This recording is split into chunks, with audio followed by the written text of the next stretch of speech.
Could I invite Cameron Bradley to come forward, please?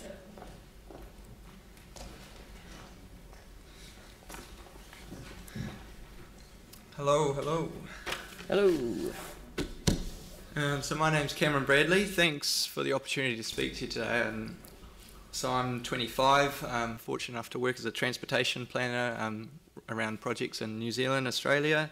I live in the city centre, just on Fitzgerald Ave, so I can get to walk to work in the morning and walk home in the evening, and I love it. I've just sold my car, so got to hitch a few rides to soccer now.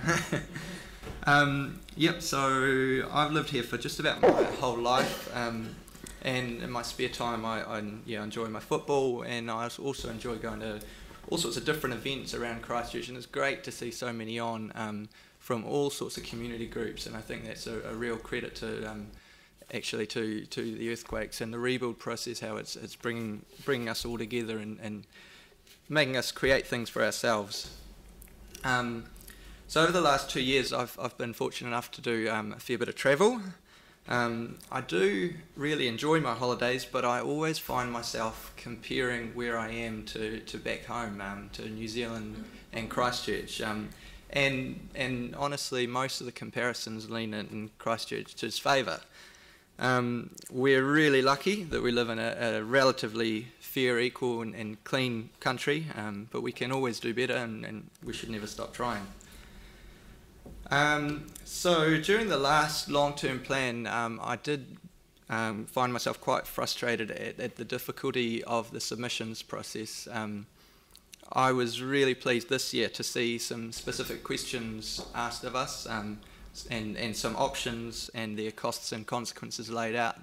I think that did a really good job at helping those submit, helping us provide value to you in terms of what you want to know from us and how we can help you.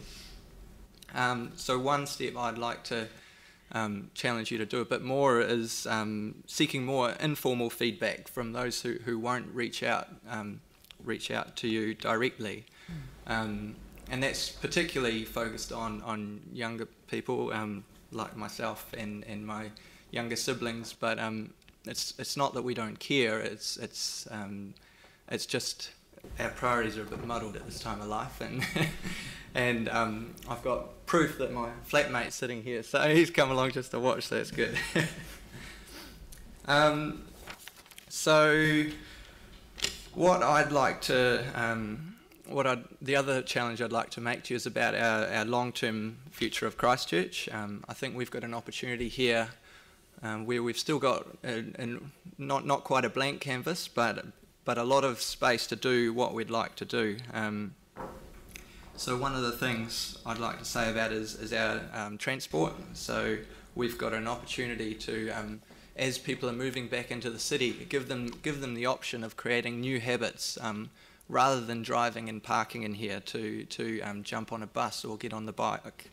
And it's great to see the major cycleways coming through. It's great to see how many people are on them, and it's great to see all sorts of different people on them as well. And the other thing I'd like to mention is the environment. So Christchurch in New Zealand is in a really great position that we're in New Zealand. We're away from a lot of the big business and those sorts of things around the world.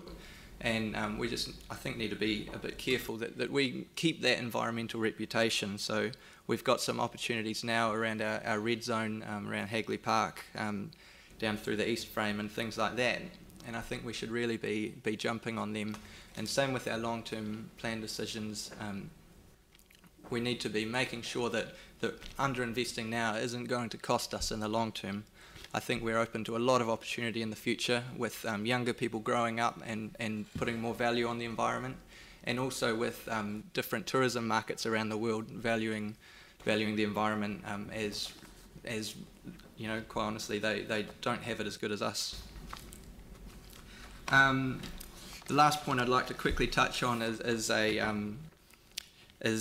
taxing sort of issue. So obviously revenue is a struggle when we're in a position like this. There's so much to do and only a limited amount of money, but I think there are things which we can and should consider One is the derelict land tax. Big fan of that. You see like the Wilson's parking buildings and empty buildings, empty land, and even ones like on Riccarton Road, the old house that's been there for who knows how long.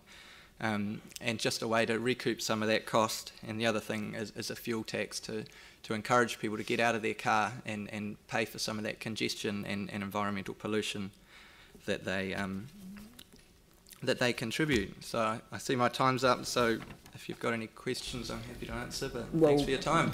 We have to move on, but look, thank you so much, and I encourage you to continue to make submissions on the long-term plan, and we do try to find better ways of reaching out to the community and looking for those people. I know that the Fendleton Harewood Waimari board, they went out into the malls and supermarkets, you know, and I thought that was a great way of absolutely connecting with people. So yeah, thank you very much for your submission. Thank you. Right.